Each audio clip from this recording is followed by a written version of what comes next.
Gloria a Dios. Dios le bendiga, mis amados hermanos. En esta preciosa tarde del Señor nos gozamos por el privilegio que Dios nos concede de estar aquí reunidos a través de esta plataforma una vez más, a través de nuestra amada iglesia, Iglesia Jesucristo Faro de Luz. Reciban bendiciones de parte del Señor. En esta preciosa noche les saludamos y bendecimos a cada uno de ustedes. Vamos a estar entrando en el estudio número 10 de nuestro expositor. Esperamos, hermano, en que ustedes estén ahí con sus Biblias en mano, sus expositores, para que podamos juntos escudriñar lo que la palabra de Dios nos enseña. Estamos un poquito atrasados, pero pedimos disculpa por algunos inconvenientes. Vamos a hacer una oración, mis amados hermanos, para iniciar en esta preciosa noche del Señor con este estudio basado en el libro de Hechos, capítulo 15, los versos 10, 11, 22 al 31. Y vamos a estar basándonos en el tema la gracia de Jesucristo y su rol indispensable en la obra. Así que oremos, amados hermanos. Padre, en el nombre de Jesús te adoramos y te bendecimos, te damos la gloria y la honra. Gracias, Señor, por esta oportunidad que tú nos concedes una vez más estar delante de tu presencia y también delante de tus hijos, tu pueblo amado, Dios. Bendícenos en esta noche, ten a bien dirigirnos en todo cuanto hablemos, sea tu Espíritu Santo moviéndose de forma especial en cada corazón, en cada vida. Señor, toma mi vida, toma mi mente, mi corazón y mi boca y habla tú a través, Dios mío, de esta palabra poderosa que vamos a estar estudiando en esta noche para la gloria y la honra de tu nombre. Amén. Gloria al Señor. Aleluya. Bendito sea el Señor. Qué bueno, mis amados hermanos, que ustedes están ahí. Sí, mi hermana Meli, lamentablemente no me pude conectar a través de Zoom. No sé qué pasó con Jennifer hoy. La llamé, no me contestó, no sé. Por eso estoy haciéndolo así directamente. Así que pido disculpas si algún hermano pues tiene inconveniencia en entrar. Sabemos que lo damos a través de Zoom, pero no sé por qué razón pues no nos hemos podido conectar. Esa es la razón por la cual ustedes están viendo que solamente a través de directamente lo estamos haciendo. Así que me disculpa nuestra hermana Olve y los hermanos que se conectan a través del Zoom. Gloria al Señor. Pero no sé realmente qué ha pasado el día de hoy, así que por eso lo estamos haciendo así. Así que, mis amados hermanos, vamos a iniciar en esta preciosa noche.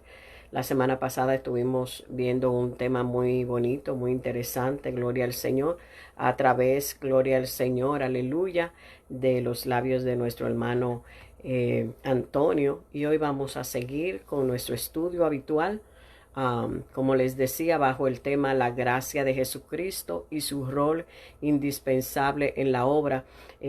Los que pueden buscar su expositor y su Biblia, y vamos a estar mirando el libro de los Hechos, capítulo 15, los versos 10, 11 y del 22 al 31. Gloria al Señor. En esta noche vamos a considerar el pensamiento central que nos dice de la siguiente manera: los líderes de la iglesia primitiva fueron guiados por el Espíritu Santo para entender que tanto los judíos como los gentiles eran salvos por la gracia, no por la ley. Sabemos que los judíos desde tiempos remotos estuvieron ligados a lo que es la ley de Moisés. Fueron los 10 mandamientos, más incluido bastantes leyes que el pueblo judío aún el día de hoy conserva. Para los judíos era muy importante un tema, y es el tema de la circuncisión. Entonces nosotros vamos a poder observar en este estudio bíblico de hoy que la ley realmente llegó a su final, porque Cristo es el cumplimiento de la ley, y por lo tanto todos nosotros debemos de entender lo que es la gracia. Y para poder vivir conforme a lo que Dios ha establecido en su palabra, debemos de considerar lo que es realmente la gracia. En el tiempo en que estamos viviendo, hermanos, estamos viviendo bajo la gracia, no bajo la ley. Por lo tanto, nosotros debemos de entender que a Cristo Jesús le servimos y debemos de adorarle en gratitud por el sacrificio tan grande que Él ha hecho. Cuando nosotros hablamos de gracia, podemos entender lo que la Biblia nos enseña. Según la teología cristiana, gracia se entiende como un don divino, un don o un favor gratuito que realmente no hemos hecho nada para merecerlo, pero sin embargo, Dios, a través de ese sacrificio hermoso que hizo Cristo Jesús, nos ha ayudado a nosotros a poder acercarnos a Dios mediante su sacrificio y también poder de esa manera ayudar al hombre a cumplir con los requerimientos que Dios enseña en su palabra que nosotros debemos de seguir para alcanzar una vida en plenitud, una vida en santidad, sin la cual nadie verá al Señor.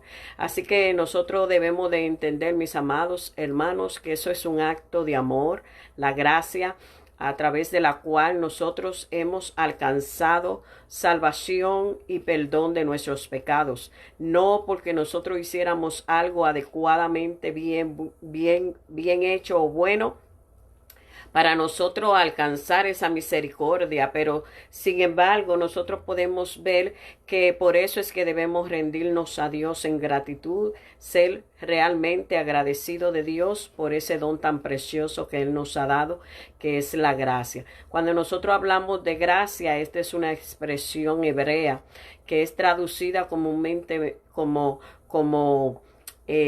aset. Esa es la palabra en hebreo. Y en el Antiguo Testamento esto implica en primer lugar una actitud magnificante de benevolencia gratuita de parte de Dios hacia el ser humano.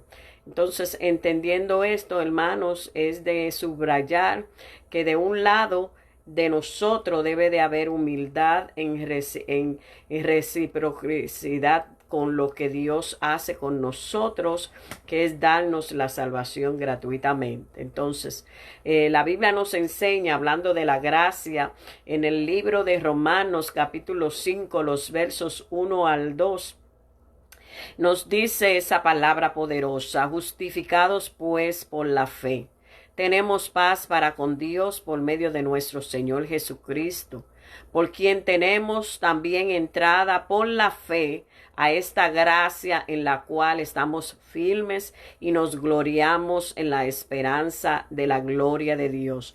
Es decir, hermanos, que nosotros somos justificados, no porque hayamos hecho cosas merecedoras para hacerlo, sino porque la gracia de Dios ha sido derramada a través del sacrificio que hizo Cristo Jesús, y por ello nosotros podemos ahora tener entrada por la fe, alcanzar esa salvación que es mediante la gracia de Cristo. También nos sigue diciendo, porque Cristo, cuando éramos débiles en su tiempo, murió por los impíos. Ciertamente apenas morirá alguno por un justo. Ciertamente, hermano, nadie da su vida por ningún injusto, pero Cristo murió, siendo Él el justo. Él murió por todos los pecadores. Y como nos dice ese verso hermoso del versículo 8 de Romanos capítulo 5, mas Dios muestra su amor para con nosotros, en que siendo pecadores, Cristo murió por nosotros. Eso es gracia, hermano. Eso es gracia. ¿Qué pues diremos? ¿Pecaremos porque aún estamos, porque no estamos ya bajo la ley, sino que estamos bajo la gracia? En ninguna manera. ¿No sabéis que si nosotros nos sometemos a algo, somos esclavos para obedecerle? Somos esclavos para hacer lo que aquel decide que nosotros hagamos, sea del pecado o sea de la muerte. Pero nosotros, habiendo obedecido de corazón aquella forma de doctrina de la cual nosotros fuimos entregados, y libertados del pecado, vinimos a ser ahora siervos de justicia. Eso nos dice Romanos 6, del 15 al 18. Entonces, hermanos, vemos estos versos que nos hablan claramente de que nosotros no podemos practicar el pecado porque estamos bajo la gracia. Nosotros debemos de obedecer a Dios y vivir para Él con un corazón agradecido, un corazón entregado, porque realmente Cristo pagó el precio que usted y yo teníamos que haber pagado por ser pecadores, por habernos rebelado en contra de Dios. Pero sin embargo, Dios ha mostrado su amor, y que aunque nosotros somos pecadores, Cristo vino a morir por nosotros y se entregó para que nosotros hoy podamos ser libres del pecado y vengamos a ser siervos de justicia. Gloria al Señor. Por otro versículo también hermoso y maravilloso, porque nos dice, porque la gracia de Dios se ha manifestado para salvación a todos los hombres. Eso es lo que nosotros vivimos actualmente, el tiempo de la gracia, hermano, el tiempo de la misericordia, el tiempo de la benevolencia de Dios. Pero sepamos una cosa, que ese tiempo no será eterno. Ese tiempo también tiene un tiempo de caducidad, y todo aquel que no aproveche este tiempo de la gracia, lamentablemente, un día tendrá que pagar las consecuencias. Enseñándonos que renunciando a toda la impiedad y a todos los deseos mundanos, vivamos en este siglo sobria, justa y piadosamente. Eso es lo que la palabra nos enseña a nosotros, que en respuesta de haber recibido esa salvación por gratitud, ahora nosotros debemos de renunciar a todas esas impiedades, a todos esos deseos mundanos, y debemos de vivir ahora de una forma sobria, de una forma justa y piadosa, guardando la esperanza bienaventurada y sobre todo guardando la manifestación gloriosa de nuestro amado Señor Jesucristo, Salvador nuestro, el cual se dio a sí mismo por nosotros para redimirnos, hermanos, de toda iniquidad y purificarnos como un pueblo suyo, celoso de buenas obras. Ahora nosotros, como pueblo de Dios, debemos de ser celosos de buenas obras, apartándonos de todo mal, de toda contaminación. Entonces, hermanos, eso es una parte muy interesante que nosotros debemos de entender, que Cristo nos ha llamado a nosotros, nos ha perdonado, nos ha purificado, nos ha dado un nuevo nombre, una nueva identidad. Pero en contraposición de todo esto, nosotros debemos de responderle a Él viviendo de esa forma, sabiamente, viviendo piadosamente, viviendo sin practicar el pecado, hermanos. Entonces, cuando nosotros vivimos esa vida, estamos diciéndole al Señor, gracias por el sacrificio que tú hiciste, y que yo reconozco que si no hubiese sido por ese sacrificio, yo no pudiera alcanzar la salvación que tú me ofreces. ¿Sabes qué? Cuando nosotros venimos a Cristo y nos arrepentimos y nos convertimos a Él, nosotros damos un giro completamente. Bendito sea el Señor. ¿Para qué? Para darle la espalda al pecado y el frente a Dios, para vivir conforme a lo que Él ha establecido, porque nosotros, hermanos, con nuestra propia fuerza debemos de entender que nunca hubiésemos alcanzado el perdón. No somos buenos, todos nosotros nos hemos descarriado, como dice la palabra. Cada cual se apartó por su camino, pero Dios ha mostrado su benevolencia, su bondad con nosotros, y eso es lo que se llama gracia. Entonces, la gracia de Jesucristo es el rol que más indispensable, porque sin gracia no hay salvación.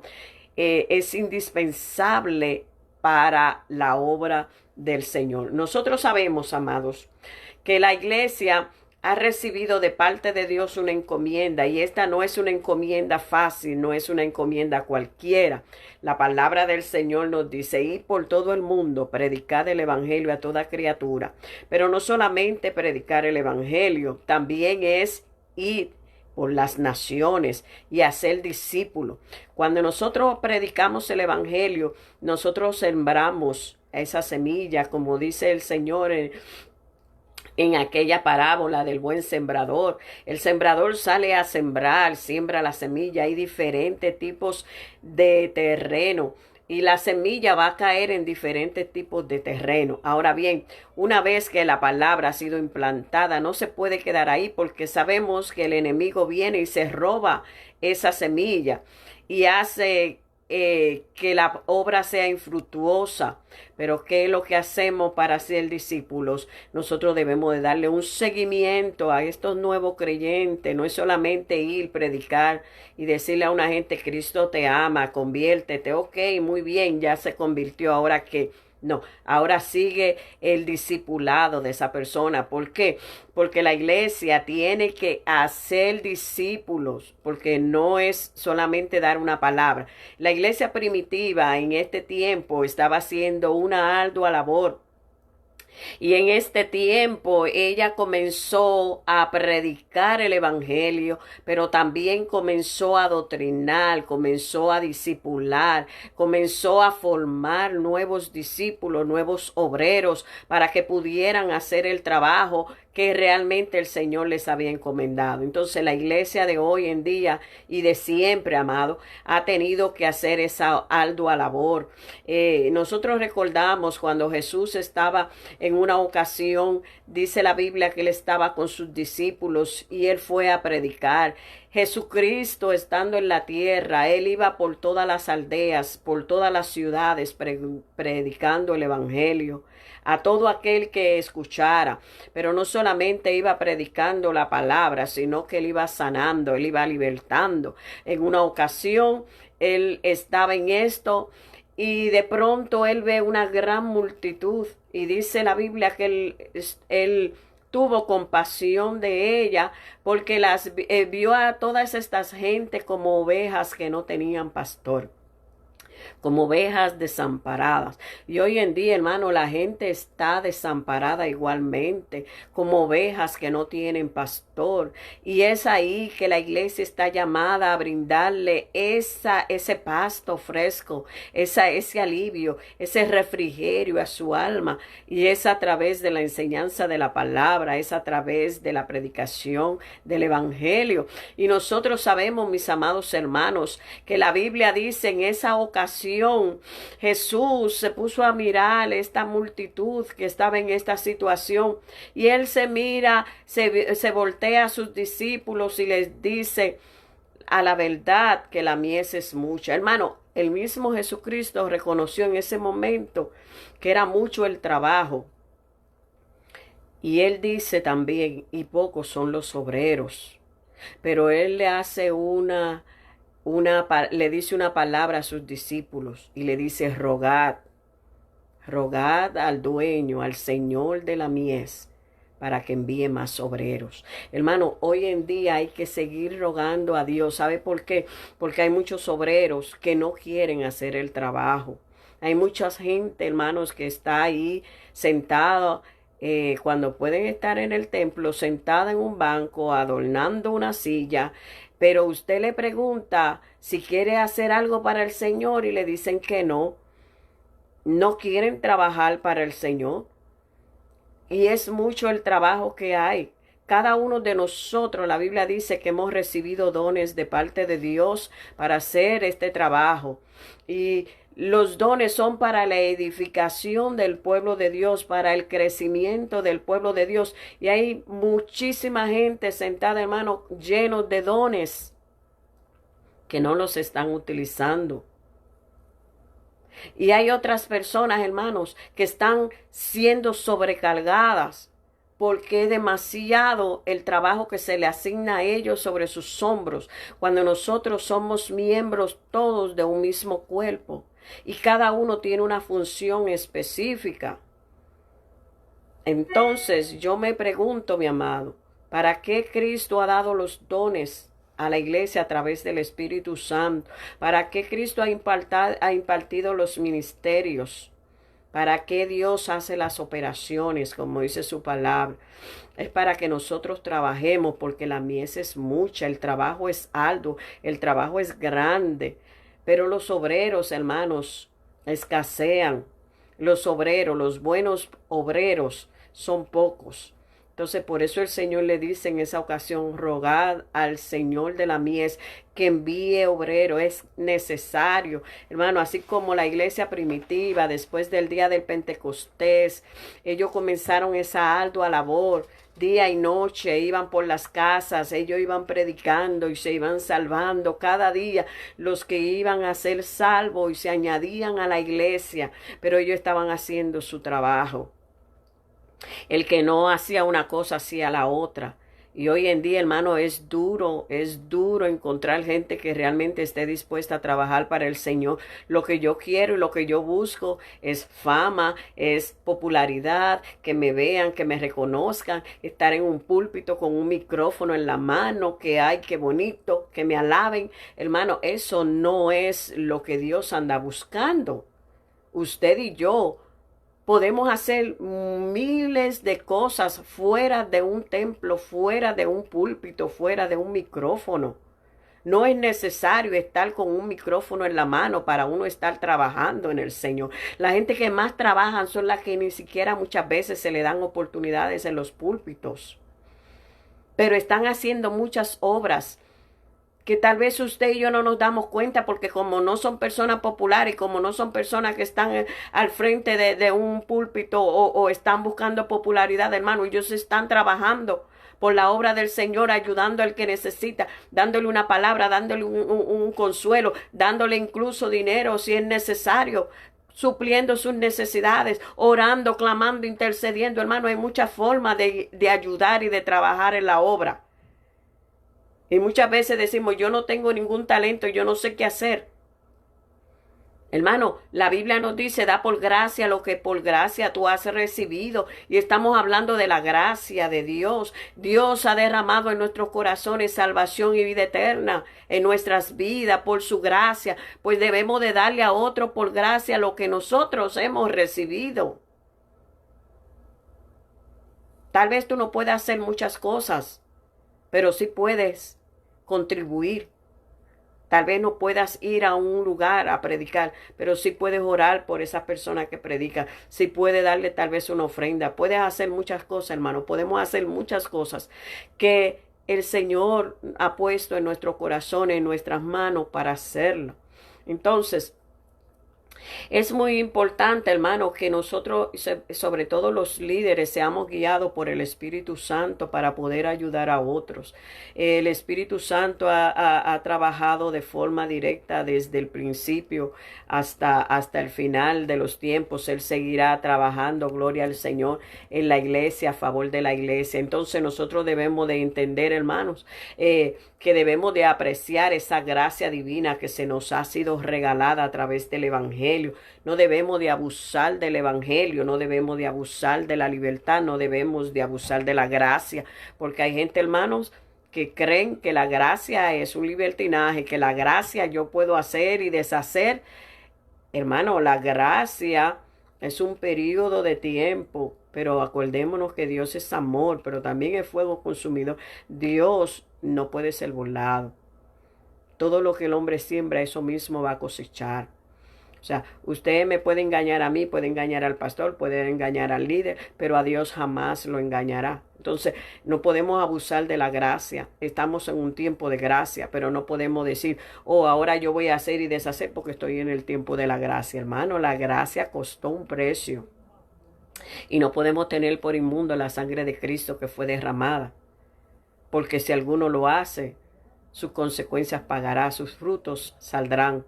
Entonces, hermano, nosotros debemos de entender que realmente la iglesia de Dios está llamada a cumplir con esta gran comisión y a seguir adelante. Vamos a poder ver en estos versos que vamos a estar estudiando, gloria al Señor, cómo Dios nos va a hablar. En primera instancia, los líderes de la iglesia, como punto número 1, entendieron que la gracia divina también era para los gentiles. Cuando nosotros observamos cómo al principio Pedro fue enviado, y eso ya lo estudiamos, fue enviado a Cornelio el primero de los gentiles que se convirtió al evangelio, él y su familia, ¿verdad? Dios trató primeramente con Pedro.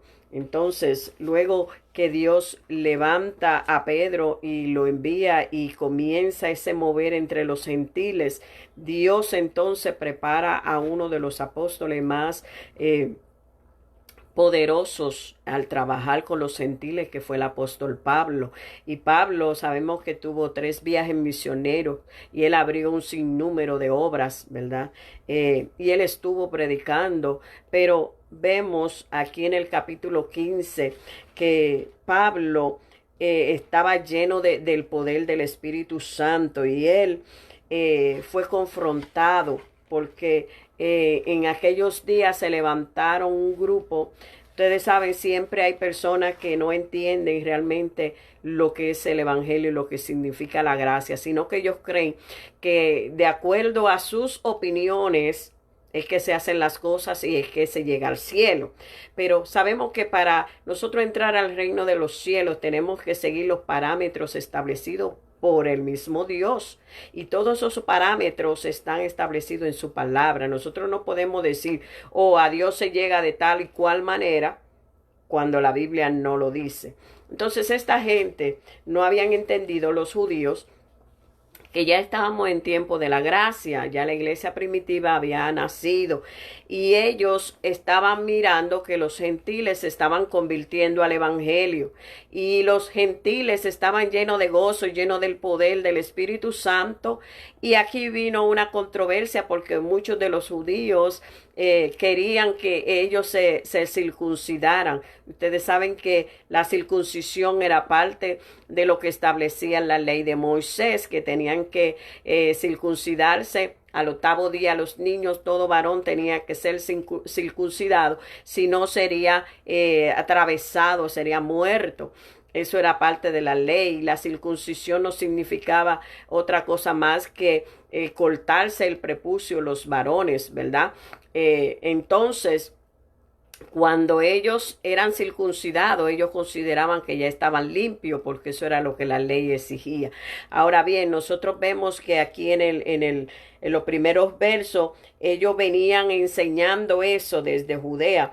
Enseñando que los hermanos le era necesario circuncidarse, pero entonces Pablo y Bernabé se levantan diciéndole que ellos no tenían que circuncidarse, los gentiles ya no tenían que circuncidarse, y hubo una gran discusión, hubo una gran contienda entre ellos, porque Pablo y Bernabé se oponían para que ellos entendieran la palabra gracia, porque no era algo de que ellos tenían que circuncidarse o guardar la ley. Ahora bien, cuando los apóstoles se encontraron con esta discusión, dice que ellos lo que hicieron fue que mandaron a Pablo y a Bernabé a Jerusalén para que fueran con todos ellos al concilio. Allí vemos el primer concilio que se levanta, ¿verdad? Con todos los apóstoles, con los ancianos, para que ellos pudieran discutir con más claridad o más entendimiento este asunto de que si se tenían que circuncidar o no se tenían que circuncidar. Ellos dicen que fueron encaminados por la iglesia y la iglesia pues estaba gozosa, estaba ferviente en la fe. La iglesia, ellos pasaron por Fenicia, por Samaria, y contaron todo esto a los convertidos gentiles, y era causante de gran gozo entre los gentiles. Luego ellos llegaron a Jerusalén, y allí fueron recibidos por la iglesia, por los apóstoles, por los ancianos, y entonces ellos les refieren todo esto, lo que Dios había hecho. Gloria al Señor, con todos los gentiles. Imagínese usted, cuando nosotros salimos al campo misionero, hermano, yo recuerdo cuando nosotros salíamos allá en mi país, íbamos fines de semana, Durante un tiempo nos íbamos a diferentes lugares de parte del país, a batalles, a campos, a ciudades, a lugares retirados de nuestra ciudad. Y allí nosotros hacíamos 3, 4 días de campaña, de evangelización, y nos íbamos por todas las casas predicando el evangelio a todas las personas que encontrábamos en las calles, en los parques y donde quiera. Y cada vez que nosotros nos reuníamos entonces en el templo o en el lugar donde estábamos hospedándonos, eso, hermano, era un gozo tremendo, cada uno compartiendo sus experiencias. ¿Qué me pasó esto? ¿Que me encontré aquel? ¿Que aquel se convirtió? ¿Que aquel? Esto era hermoso. Imagínense en este momento que Pablo y Bernabé están en misiones, hermano. Ese tiempo ellos lo disfrutaban y toda la iglesia estaba llena de gozo, llena del poder de Dios. Y como Dios estaba respaldando a estos primeros misioneros con gran poder y con gran autoridad, haciendo milagros, señales y prodigios, cada uno de ellos pues se reunían y recibían gran consolación, gran gozo de parte de los apóstoles. Ahora bien, nosotros vamos a entrar, ¿verdad?, a los versos que nosotros nos corresponden para... Así, no se preocupe, hermano, hoy vamos a estar un poquito más rapidito para avanzar. Y vemos que entonces se reúnen todos los apóstoles y cada uno de ellos para entender este asunto del cual había traído tanta polémica.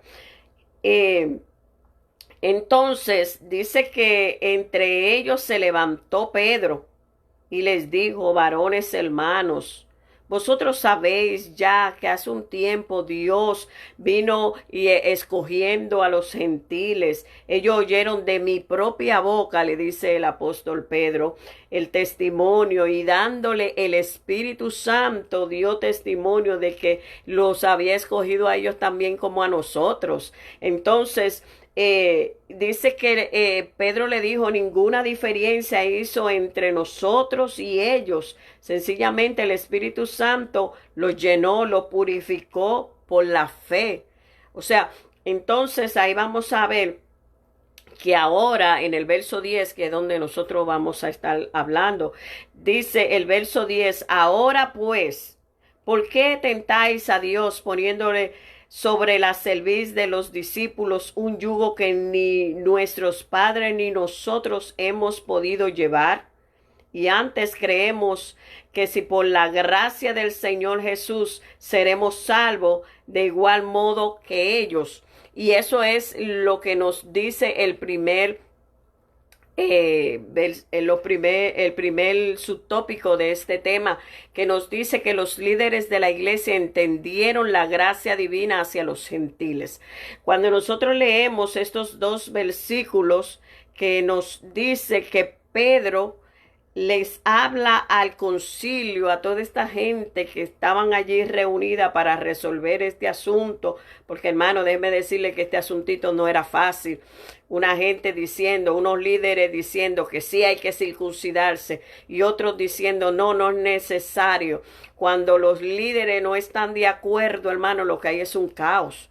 Entonces, en este momento lo que había era un caos. Imagínense los discípulos, los discípulos de judíos y también otros, porque en este momento había mucha gente que se habían convertido, eran judíos, se habían convertido al evangelio, pero todavía ellos creían que para ser salvo había que practicar la ley de Moisés.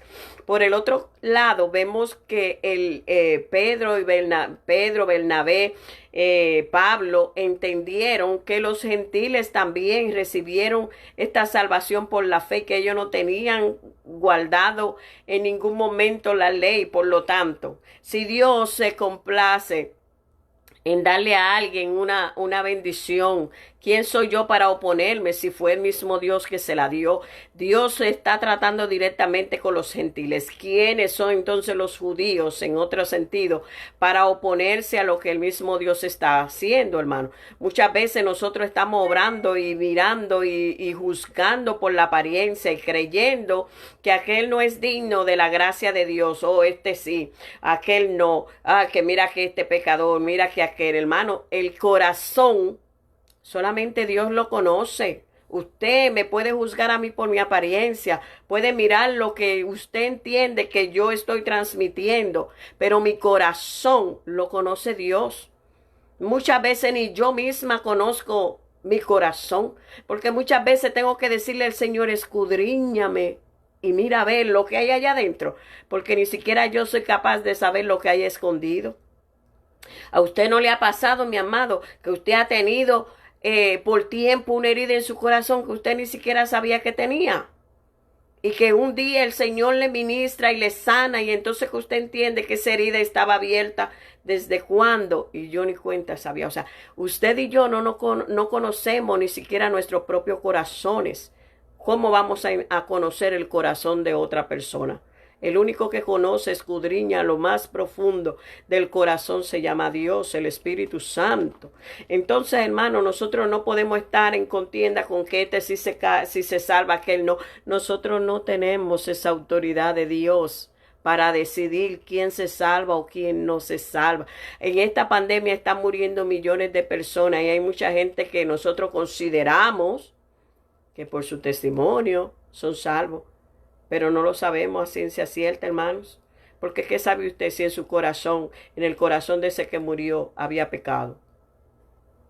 Yo puedo decir, oh no, ese era un siervo, ese era una sierva de Dios, olvídese. Pero Dios puede decir, a ese yo nunca lo conocí, a esa yo nunca la conocí. O sea, yo veo, como dice el Señor, lo que está delante de mis ojos, como le dijo el Señor a Samuel. Pero Dios escudriña el corazón. Es que, hermano, usted me puede engañar a mí, yo lo puedo engañar a usted, pero a Dios no. Entonces esta gente tenían este conflicto, haciendo diferencia. Y vemos como aquí Pedro se levanta y le habla de esta forma. Ustedes deben de saber una cosa. Ustedes no deben de tentar a Dios. ¿Por qué tientan a Dios? ¿Por qué tentáis a Dios? ¿Por qué hay que tentar a Dios, hermanos, si el que conoce el corazón es Dios? Muchas veces el pueblo de Dios peca tentando a Dios, porque hay cosas que nosotros decimos con esta boquita, hermano, con esta boquita decimos cosas que nosotros mismos no estamos viviendo. Y queremos que otro lo esté viviendo cuando nosotros mismos no podemos llevar esta carga, no la vivimos. Y eso es lo que le está diciendo el apóstol aquí.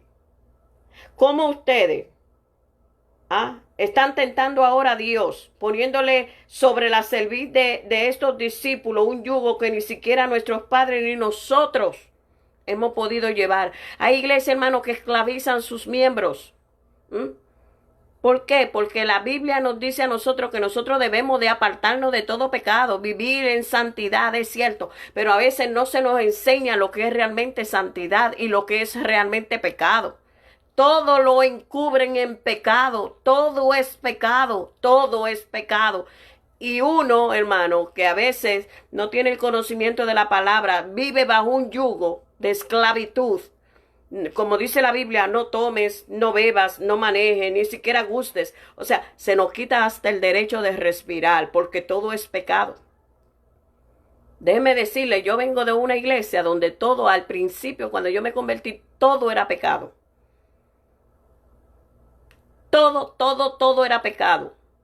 Si tú te ponías unos tacones, era pecado. Si tú te ponías un cinto en la cintura, estabas en pecado. Si te ponías una hebillita en el pelo, tú estabas en pecado. Todo era pecado. Y no se diga si usted se ponía un lipstick o se ponía, aunque sea un esmalte natural en las uñas, todo era pecado. Y era una esclavitud, hermano. ¿Y qué pasa? Entonces, cuando usted mete a la gente bajo ese yugo, luego esa gente se rebelan y entonces sí hay pecado, hermano. Entonces sí hay pecado, porque la gente entonces se desenfrena y ya no viven bajo la gracia, sino que ahora viven en un libertinaje. Ahora no ponen un stop, no saben poner un límite a las cosas y ahora se desenfrenan. Y eso pasa muchas veces, hermano. Y no es que estamos en contra de ninguna doctrina. Todo lo que viene de la Biblia es Biblia y es palabra de Dios.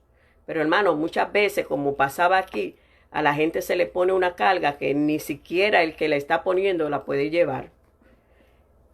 enséñenos la palabra. Nosotros como líderes estamos llamados a enseñar la palabra correctamente conforme a la luz de la revelación del Espíritu de Dios, que es el que interpreta esta palabra.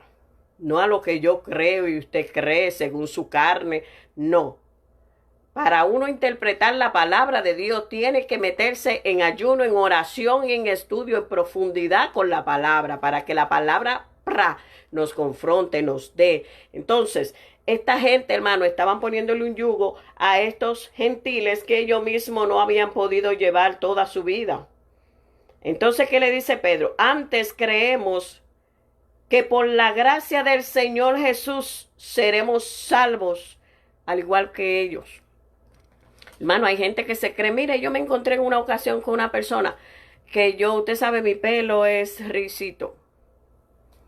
Y porque yo tenía mi pelo risito, yo le dije, Dios le bendiga, varón. Y me miró de arriba abajo y me dijo, usted me dice a mí, Dios le bendiga.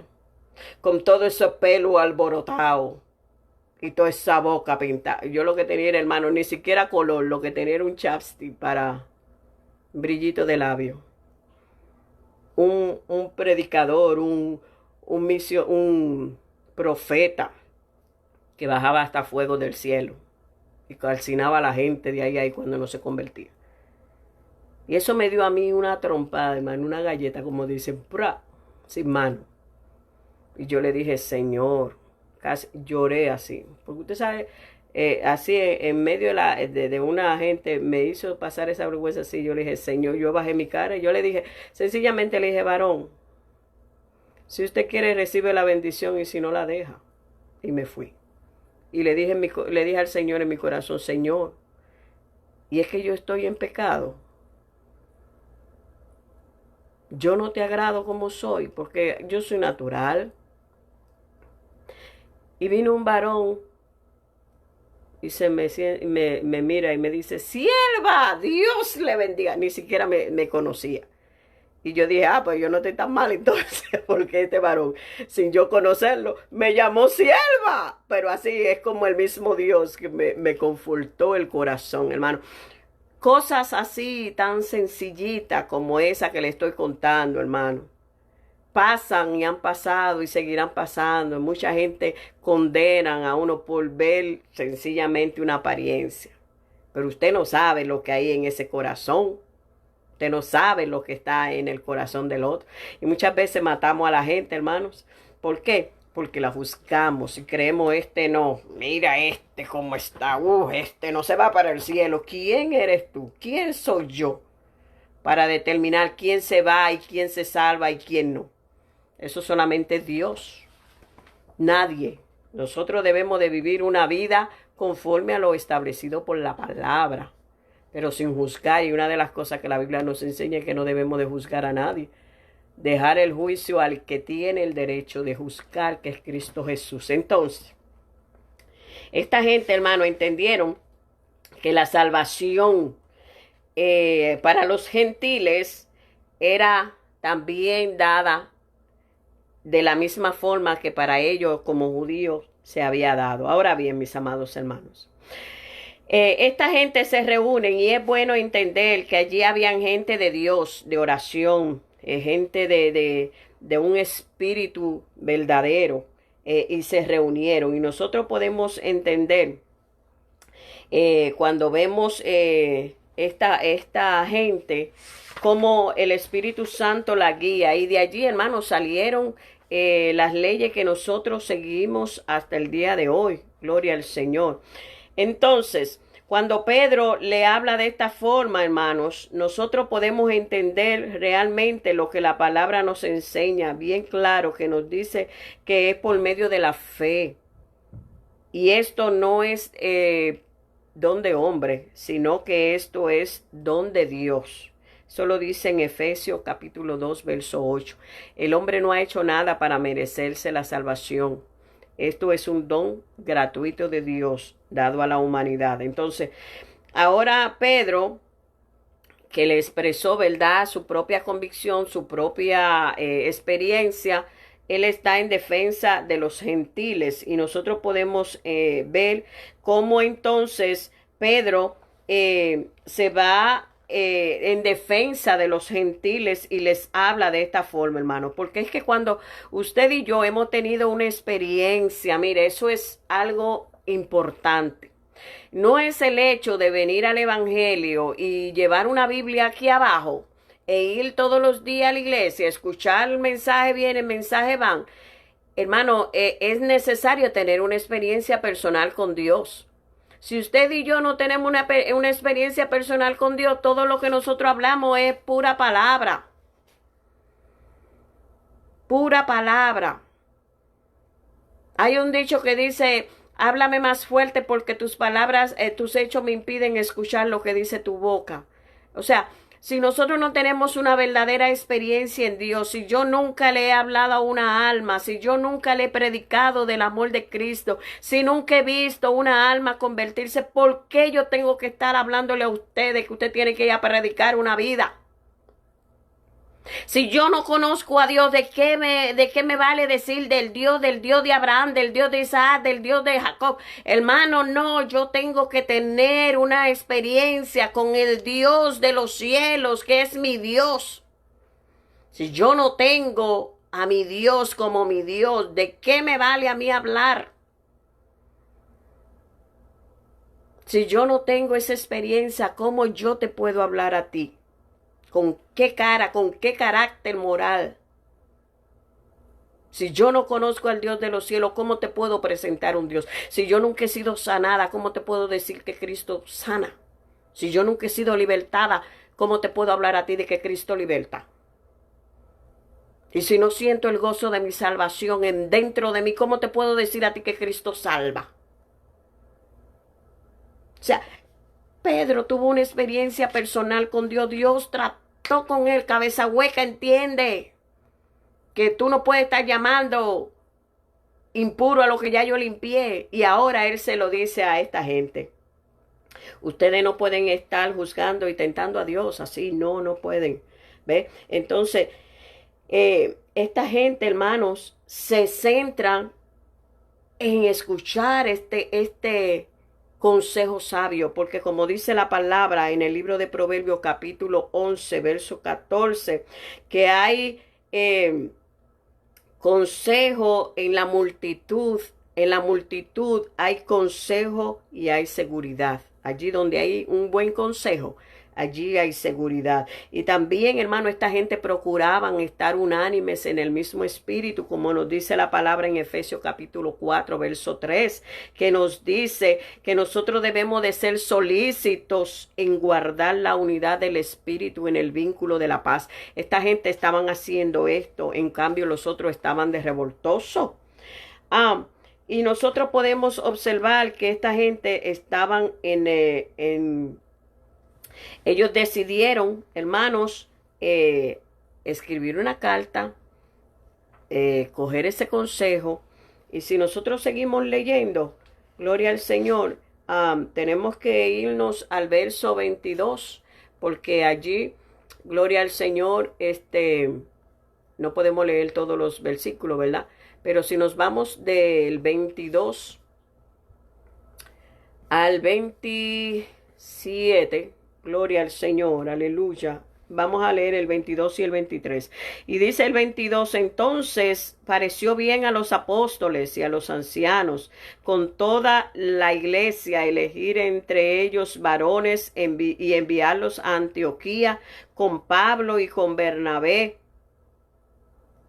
y a Judas, que tenía por sobrenombre Barsabás, y a Silas, varones principales entre los hermanos, y escribir por conducto de ellos los apóstoles, los ancianos y los hermanos de entre los gentiles que están en Antioquía, en Siria y en Cilicia, salud. Ellos, hermanos, se reúnen, todos estos, los principales, los apóstoles, los ancianos, los líderes, tanto de los judíos como de los gentiles, y ellos escogieron enviar por medio de Pablo y de Bernabé a Judas. Y esta gente, hermanos, Nosotros sabemos quién era Pablo, ¿verdad? Pablo sencillamente, para no entrar en muchos detalles, porque ustedes saben quién era Pablo, apóstoles de Jesucristo, sufrió más que todos los apóstoles, pero una cosa muy importante, este fue el apóstol designado a los gentiles. Bernabé nació en Chipre, su verdadero nombre era José.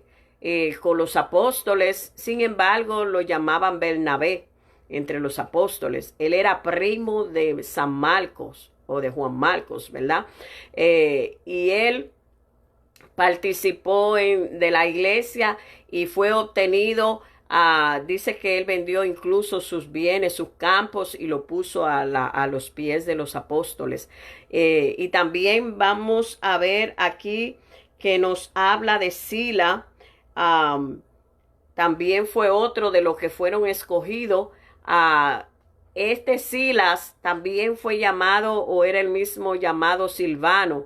Fue un profeta y misionero de origen judío, de ciudadanía romana, considerado uno de los principales cristianos de Jerusalén.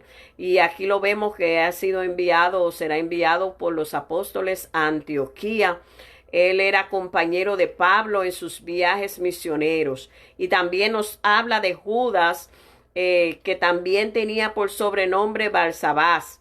De este hombre no se conoce mucho porque es la única parte que la Biblia menciona su nombre, pero se cree que él era hermano de José Barsabás, que era llamado Justo también, uno de los dos que fueron puestos cuando iban a tomar como sucesor de Judas Iscariote, y sabemos que le echaron suerte sobre él y sobre Matías, y la suerte cayó sobre Matías. Entonces eso lo vemos en el libro de Hechos capítulo 1 verso 23. Desde entonces nosotros podemos observar que aquí nos habla de esta iglesia de la Antioquía. La iglesia de la Antioquía tiene sus orígenes en la comunidad cristiana fundada por los apóstoles Pedro, Bernabé y Pablo de Tarso. Posteriormente se convirtió en uno de los cinco más grandes patriarcados de parte de Partalquía. Antioquía allí comenzó uno de los, comenzó en Antioquía esta iglesia después que se habían dispersado por la dispersación o por la persecución que hubo sobre Esteban. Muchos hermanos huyeron a Chipre, a Fenecia y a Antioquía, y ellos iban pregonando el evangelio de Jesucristo a todos los judíos, y allí se juntaron por primera vez, se fueron llamados por primera vez los del Caminos, por primera vez se fueron llamados allí los cristianos. O sea, los cristianos, la primera vez que se menciona esta palabra es allí en Antioquía. Entonces esto llegó a ser una gran ciudad. Hubieron iglesias muy poderosas allí en Antioquía y era una de las sedes, ¿verdad?, del evangelio. Entonces nosotros podemos observar que esta gente de la iglesia de Jerusalén parten a la iglesia de Antioquía, que era una iglesia bastante poderosa. Y nosotros vemos, hermanos, que Pablo es enviado con estos hombres que eran profetas. De tal manera que estos profetas podían consolar y dar palabra de aliento y de vida a aquellas personas que estaban atravesando por cualquier momento difícil. Entonces, hermanos, nosotros podemos ver los versos siguientes que nos hablan de que esta gente, estos apóstoles, llevan entonces esta carta que hoy consideramos, ¿verdad?, que tiene la enseñanza para nosotros como iglesia de Jesucristo. Ahora bien, en la parte 2, avanzando, nos dice que los obreros fueron usados para confirmar a los hermanos en la gracia. Entonces, eso es el llamado que nosotros tenemos, hermano, confirmar a cada hermano en la gracia, no para traer contienda, no para traer discusión, no para estar ahí que yo sé más que tú, que yo soy más salvo que tú, no, hermano, es para confirmar, ¿verdad?, a cada hermano en la fe. Entonces vamos a leer los versos del 24 al 27 que nos dicen: por tanto, hemos oído que algunos que han salido de nosotros, a los cuales no dimos orden, os han inquietado con palabras, perturbando vuestras almas, mandando circuncidaros, guardar la ley.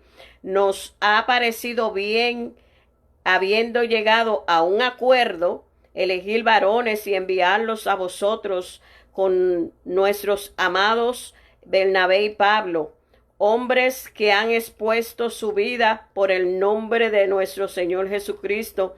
Así que enviamos a Judas y a Silas, los cuales también de palabra os harán saber lo mismo.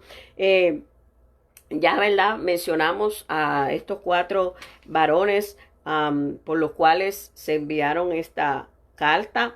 Y es muy interesante ver el contenido de esta carta porque el concilio dice que llegó a un acuerdo, hermanos.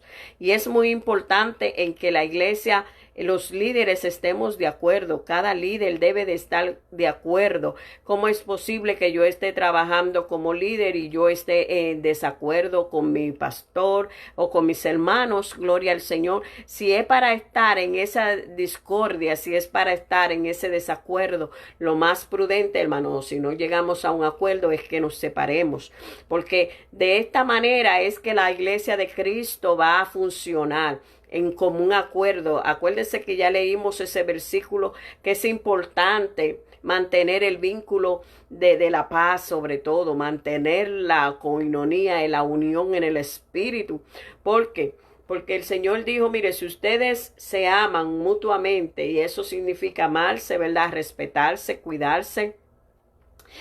Tú tienes tu opinión, yo tengo mi opinión, pero yo respeto tu opinión, tú respetas la mía, yo respeto tu persona, tú respetas la mía. Eso, hermano, es amor. Yo cuido de ti, tú cuidas de mí. O sea, cuando hay ese amor, claro que la gracia de Dios va a sobreabundar en medio del pueblo. Claro que el pueblo de Dios va a ser edificado. Claro que el pueblo de Dios va a ser bendecido, porque es que cuando los líderes están de acuerdo y sobre todo, hermanos, cuando el líder descansa y depende completamente del Espíritu Santo de Dios, las cosas reinan, las cosas cambian, las cosas van marchando de forma adecuada. Gloria al Señor. Así que cada líder, hermanos, y eso se lo digo porque uno en el liderazgo ve tantas cosas. Hermano, a veces, mire, yo le voy a contar esto y no es para que ustedes me digan, wow, es para que usted vea un sencillo ejemplo. Estando en una iglesia ya anteriormente, por muchos años, trabajé como líder. Y dentro de mis funciones como líder era estar respaldando a mi pastor, era estar ayudando al pastor y sobre todo a la iglesia. Cada vez que yo estaba tratando de hacer mi trabajo, había otra persona que sus intereses parece que se veían afectados.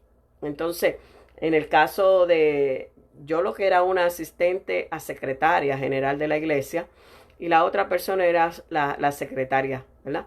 Usted sabe, cuando no está una, está la otra, se supone, ¿verdad? Que es el mismo cargo, pero uno con menos responsabilidad. Ahora, ¿qué pasaba? Que cuando el pastor me asignaba algo, me decía algo, dígale a la junta de los oficiales, de los hermanos, que vamos a reunirnos. Ay, hermanos, si no se lo decía el pastor a la secretaria y lo mandaba a decir conmigo, yo tenía esa secretaria encima comiéndome. Me decía de todo. Me dijo en una ocasión, no, porque hay gente que son unos lambeojos, limpias, saco. Yo le dije, excúseme, usted me está llamando lambeojo, limpia, saco, por yo estar haciendo el trabajo que se supone que yo tengo. Si usted no está, le dije, vamos a respetarnos. Yo nunca le he faltado el respeto a usted, pero tampoco se lo voy a permitir a usted que me lo falte a mí, porque eso no son formas. Hermano, se ponía, mire, como un demonio. Si yo hacía algo, si yo le notificaba a los demás compañeros de que había una reunión o que el pastor decía algo, o que Hermano, yo decía, pero esto no es de Dios. O sea, ¿cómo es posible que si nosotros estamos trabajando hay este problema? O sea, y así hay hermanos, que si usted no lo considera a ellos, oh, no, usted su enemigo. O sea, ¿cómo es posible que nosotros en un liderazgo estemos trabajando de esta forma? Entonces, hermano, examinémonos. O sea, si yo tengo una responsabilidad delante de Dios, primeramente lo tengo y luego delante del pueblo. Entonces, hermanos, es lamentable ver que muchas cosas suceden dentro del pueblo y uno lastimosamente no puede decirlo ¿sabe por qué, mi amado? Por amor a las personas, al pueblo de Dios, por guardar el testimonio de siervos y siervas de Dios, que solamente Dios conoce los testimonios y los corazones que hay. Entonces, hermano, son cosas que en un momento dado duelen y en un momento dado uno, cuando no tiene madurez espiritual, uno se va al piso. Pero cuando usted y yo tenemos madurez espiritual, ¿sabe qué? Te está dejando usar del enemigo ahora y déjame orar por ti para que Dios te liberte. Entonces, sigamos, que este no es el tema. Entonces, mis amados, esta gente llegaron a un acuerdo y pudieron enviar esta carta. Qué bueno, gloria a Dios. Así que ellos enviaron a estos varones y eran varones principales del pueblo, varones profetas, varones que de verdad reinaba y moraba el Espíritu de Dios. Vamos a seguir, hermano. Gloria al Señor, porque no quiero, verdad, que nos vayamos ya muy tarde y no quiero abusar tampoco de su tiempo. Entonces vamos a entrar a los últimos versos. Gloria al Señor. Porque es muy importante, hermano, que nosotros entendamos que el Espíritu Santo debe de guiar, así como guió a los líderes a discernir la gracia de Jesucristo. Si un líder no tiene discernimiento, ¿qué hace liderando? ¿Cómo un líder va a defender un pueblo cuando viene el enemigo si el líder no tiene discernimiento de espíritu, no sabe que viene el espíritu malo por ahí a dañar? Algo que me gustó mucho que dijo el evangelista Lugo, ¿verdad?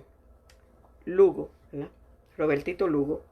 Él dijo que lamentablemente, hermanos, hay personas que son buenos líderes y todo, pero están en el lugar equivocado.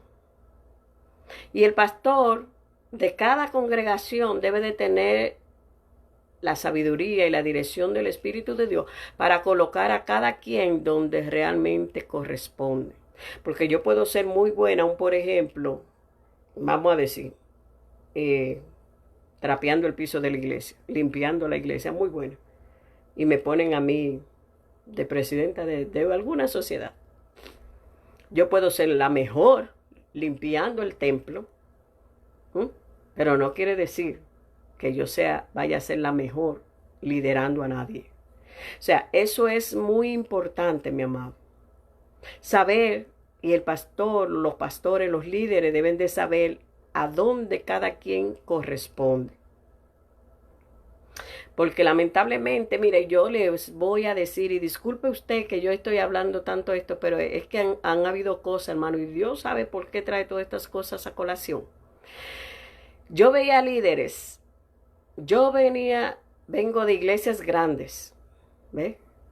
De miles, de cientos de miembros. Y allí yo veía toda clase de líderes. Y veía hermanos maravillosos. Hermanito, hermanita, bello, precioso, hermano que uno decía, wow, qué buena, esto es un siervo, una sierva de Dios.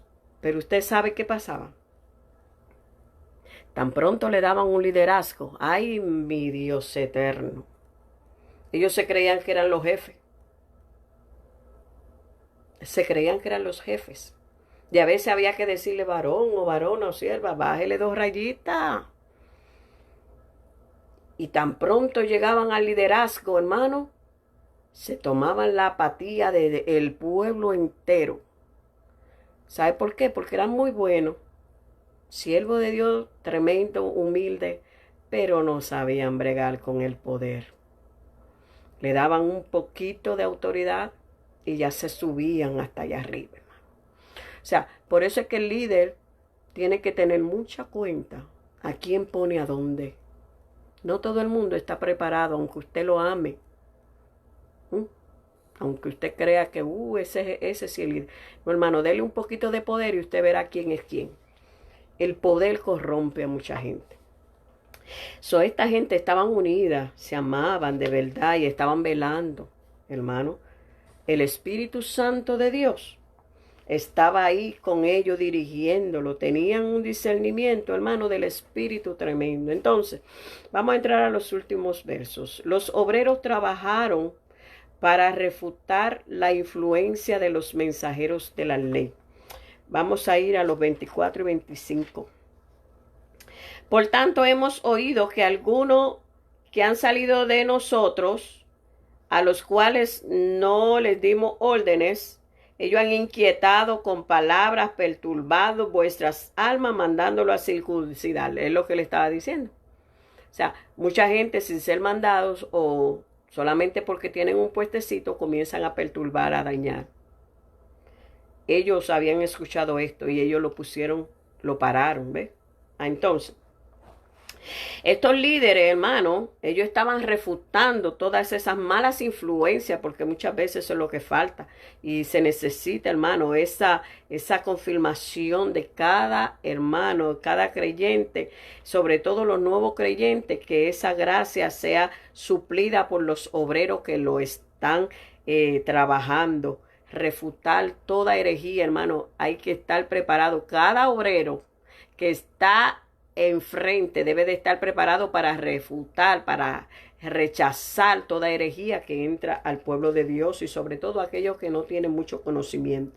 Entonces podemos ver que había un daño allí que lo habían hecho los falsos profetas o maestros, mejor dicho, y estaban inquietando mucho a los hermanos. Y es necesario, hermano, que cada corazón esté tranquilo y no esté perturbado. Si usted tiene alguna duda de alguna doctrina, de alguna enseñanza, acérquese a su pastor, que él le va a confirmar a usted, le va a aclarar sus dudas. Y esta gente estaban completamente, ¿verdad?, enseñando que había que circuncidarse y todo esto. Era el asunto de la circuncisión, no era mucha cosa, era ese punto.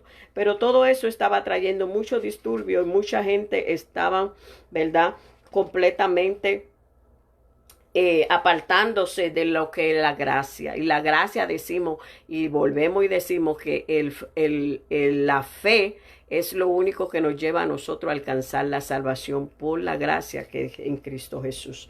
Gloria al Señor. Ya para terminar, el último tópico nos dice que la gracia de Jesucristo causó regocijo y consolación en los hermanos. Ay, qué alivio, hermanos, qué alivio cuando se le quitó este yugo. Gloria al Señor, porque hermanos, hay gente que quieren de verdad servir a Dios. De verdad quieren servir a Dios, pero se encuentran con unos verdugos, se encuentran con gente que no tienen de verdad el Espíritu de Dios, no mora en ellos. Gloria al Señor, ¿por qué? Porque lo que quieren es tener a la gente esclavizada. Y la Biblia nos dice a nosotros que a libertad nos ha llamado Cristo. Claro, no podemos usar la libertad como ocasión para la carne, el libertinaje, porque eso es pecado, donde quiera que vaya. Pero sí, la Biblia nos dice a nosotros que hemos sido libres en Cristo Jesús y Él nos ha llamado a libertad y que no podemos volver otra vez a estar bajo el yugo de la esclavitud que estábamos antes. Muchas veces venimos a la iglesia buscando libertad y nos encontramos otro yugo de atadura. Los versos finales 28 y 29, gloria al Señor, nos dicen, porque ha parecido bien ¿a quién? Al Espíritu Santo. Es que a mí no me importa si te parece bien a ti, a mí me importa si le parece bien al Espíritu Santo. Se supone que cada líder que tiene cualquier decisión debe de consultarlo primero con el cielo. Y que cuando el Espíritu Santo le dé confirmación, entonces se puede hacer lo que esa persona dice. Aquí ellos dicen, porque a nosotros nos ha parecido bien. No. Porque le ha parecido bien al Espíritu Santo y a nosotros. No, a nosotros nos ha parecido bien esto, vamos a determinar nosotros. No, primero va el Espíritu de Dios, primero va el Señor. Eso significa que esta gente eran de Dios, buscaban en ayuno, en oración, Señor confirma, Señor habla, Señor muestra, revela. No, no yo en la carne queriendo imponer. No, nos ha parecido bien al Espíritu Santo primero, porque déjeme decirle que el Espíritu Santo habla. Y claro, clarito habla el Espíritu Santo. Y si usted no lo crea, métase con Dios, métase en ayuno y oración y usted oirá la voz de Dios de diferentes formas. Entonces, el Espíritu Santo le ha parecido bien y a nosotros no imponeros. No imponeros. ¿Ves? Es que cuando nosotros estamos en Cristo no venimos a que nos impongan, porque no somos burro de carga, ni somos asnos, ni somos bueyes de arado. No podemos venir a que nos estén imponiendo. Tienen que enseñarse la palabra, se nos enseña la palabra, se nos exhorta con la palabra, se nos muestra el camino de la verdad por la palabra, no se nos impone. Dice, no imponeros ninguna carga más que estas cosas necesarias. Oiga a los gentiles lo que se les impuso. Que os abstengáis de lo sacrificado a los ídolos. ¿Por qué? Porque todo lo que se sacrifica a los ídolos, dice la palabra, que se le sacrifican a los demonios. Y cualquier persona que le sacrifica algo a un ídolo, que un yeso, un palo, una imagen, no hay ningún ídolo que se lo está sacrificando, son a los demonios. Y el apóstol lo dice bien claro en el libro de Corintios, que todo lo que se le sacrifica a los ídolos se le sacrifica a los demonios y que el pueblo de Dios no puede tener comunión con los demonios. O sea, entonces, tienen que abstenerse de todo lo que es sacrificado a los ídolos, porque se le sacrifica a los demonios. Usted no puede ser amigo de Dios y amigo del diablo. Imposible. Usted se hace amigo de Dios, inmediatamente es enemigo del diablo y del mundo y de la carne. Usted se hace amiguito del mundo, inmediatamente, automáticamente se hace enemigo de Dios. Así de simple. No puede participar junto con el que es cristiano. La luz y la tiniebla no se mezclan. De otra cosa también que se le dijo, que se abstuvieran de sangre. ¿Por qué? Porque en la sangre está la vida. Y nosotros, mire, si a usted le gusta la morcilla, el dominicano sabe lo que es morcilla, no sé en otro país como le dice, que son unas cositas que parecen longaniza, que parecen como unos chorizos, pero son de sangre. El cristiano no puede comer eso, porque eso es la vida del animal. Y la Biblia nos dice a nosotros que nosotros no podemos comer sangre de lo ahogado. ¿Por qué? Porque no bota la sangre y la sangre tiene que ser derramada. ¿Ves? Entonces, porque en la sangre está la vida y hasta que no se le sale la vida a eso, entonces usted se está comiendo eso ahogado que nunca botó la vida. Eso se está comiendo eso que es la vida de ese animal junto con esa carne. Eso, claro, si usted no sabe que el animal fue ahogado, pues ni modo. Porque es lo que dice el apóstol. Si usted va a la carnicería y allí hay toda clase de carne, usted no se va a poner a preguntar, este lo degollaron o este se ahogó. Mire, con toda esta lluvia y toda esta cosa, usted sabe las vacas y las cabezas de toro y todas esas cosas que se ahogaron. Yo me imagino que la gente que encontraron todo eso, vacas y todas esas cosas muertas, usted se cree, muchos de ellos lo que hicieron fue comérselas. Y tal vez, hermano, habían cristianos allí. ¿Ves? O sea, uno tiene que ver, no, yo nunca comería cosa ahogada. Usted no sabe, pero si lo sabe, no se la coma. De fornicación. ¿Por qué? Porque la Biblia dice que el único pecado que se comete en el cuerpo y contra el cuerpo es la fornicación. Los fornicarios lo juzgará Dios, pero severamente. No se crea que, no, Dios va a tener compasión porque yo soy un fornicario. No, severamente, porque este cuerpo Y ya eso lo dimos en un estudio anterior. Este cuerpo es hecho para la gloria y la honra de Dios, no para practicar pecados. Y el único pecado que dice la Biblia que se comete en el cuerpo es la fornicación. Así que, hermanos, nosotros tenemos que entender, ¿verdad?, que el Espíritu Santo fue claro aquí. Estos hombres llenos del poder del Espíritu de Dios fueron bien claros cuando se reunieron y dejaron que el Espíritu Santo los dirigiera, les hablara, les ministrara, para entonces ellos escribir esta carta. Nosotros podemos observar que, por ejemplo, la Biblia nos enseña a nosotros que la fornicación, ¿verdad? Estos tres pecados, 4 pecados que nos enseña aquí que nosotros debemos de, como gentiles sobre todo, ¿verdad?, apartarnos de ellos. Cada uno de ellos tiene su cita. Los demonios, lo que es de que no se puede fornicar, debemos de apartarnos de toda fornicación, ¿verdad? Porque todo eso lo dice Primera de Corintios capítulo 6, verso 19, que somos templo del Espíritu Santo, por lo tanto no podemos, ¿verdad?, cometer ese pecado en contra del cuerpo.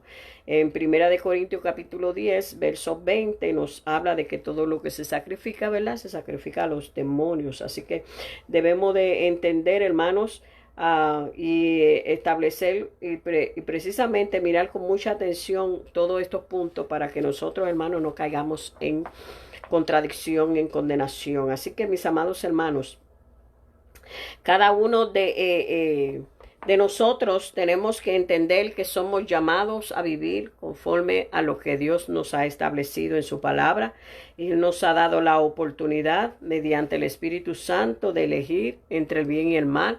Ahora está de nosotros qué vamos a decidir, que vamos a escoger. Los líderes, hermanos, todos nosotros tenemos un compromiso grave con el Señor delante de Dios, y es de guiar a la grey por el buen camino. Si no lo hacemos, entonces a nosotros se nos demandará, como a la atalaya se le demandará por aquel que no le ha percibido y se perdió y todo eso. Usted sabe. Entonces,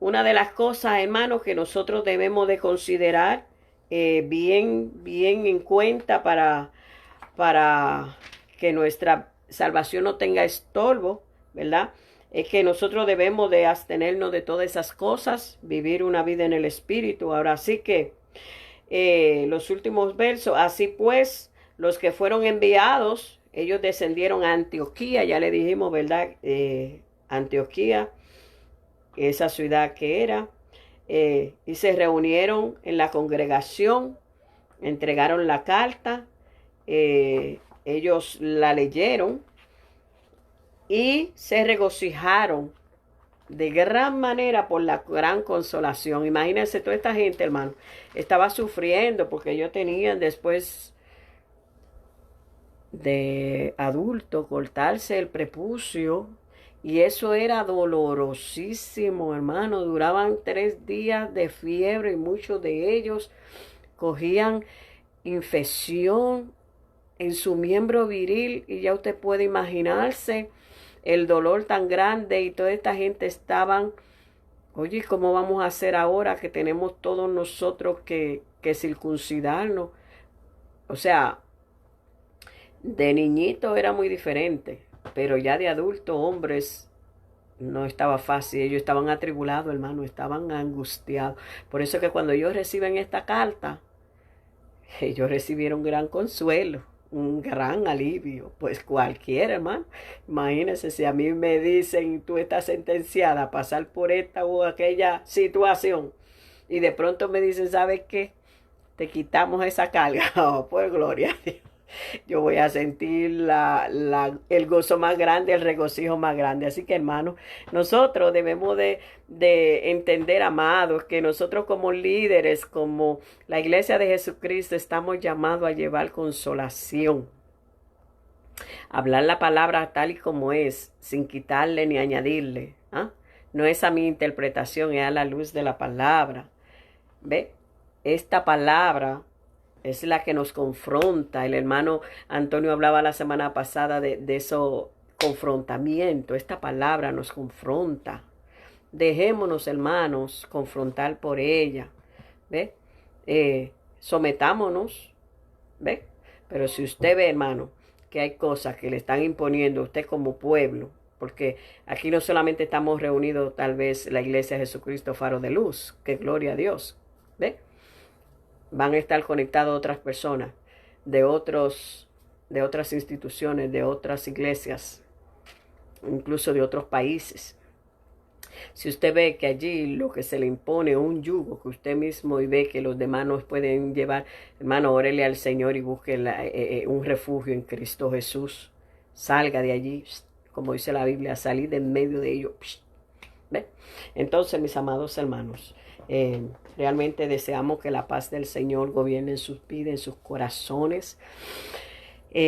Alguna pregunta, alguna inquietud, mis amados hermanos, usted la puede escribir. No tenemos el tiempo para contestarla ahora, por lo menos yo, pero si usted hizo una pregunta, téngase por seguro que nuestra hermana Elcita, que está ahí, el pastor y todo, cada uno de nosotros analizamos sus preguntas y de una manera le damos respuesta. Vamos a orar, hermano, para que usted y yo pues sigamos lo que la palabra de Dios nos enseña y vivamos bajo esa gracia interminable que ha sido derramada en nuestros corazones, hermano, y que podamos en el amor de Jesucristo ser agradecidos, como decíamos al principio, y podamos vivir una vida agradable a Dios, hermano. No vivamos de apariencia, ¿eh? Vivamos de fruto. Es que con el fruto es que nosotros llegaremos al cielo, no es con otra cosa. Si no damos fruto, mire, la hacha está ya puesta en el árbol para ser pronto cortada. Amén. Así que Cristo viene pronto. Vamos a orar. Padre, en el nombre de Jesús te doy gracias por esta oportunidad hermosa que tú nos has dado, Dios, de compartir esta palabra. Gracias por haberme ministrado. Gracias, Señor, por todas las cosas yo recibo, Dios mío, lo que este estudio de la palabra a mi vida ha traído, ha enseñado. Te doy gracias por tu pueblo que está ahí reunido, Dios. Te pido multiplicación de bendiciones para cada uno de ellos. Que tu gracia, tu paz sea con ellos, Señor, y que ninguno de ellos ponga, Dios mío, tu gracia como causa de libertinaje, sino que por el contrario, Dios, cada día podamos enamorarnos más de ti, amarte más, apartarnos más de aquellas cosas que no te agradan y vivir única y exclusivamente para ti hasta que tú vengas. Que cuando tú vengas, Señor, cada uno de nosotros podamos presentarnos allí y tú nos digas: venid, siervo fiel, en lo poco fuiste fiel, en lo mucho te pondré, entra ahora en el gozo de tu Señor. Padre mío, gracias. Yo bendigo esta iglesia, a todos los hermanos que están ahí conectados en el nombre poderoso de Jesús de Nazaret. Mi amado, gracias por estar ahí conectado. Gracias por compartir, por darle un like. Así ayudas a la iglesia Jesucristo Faro de Luz a seguir predicando y pregonando este evangelio. Te amamos extrañablemente. Será hasta la próxima si Dios lo permite. Shalom.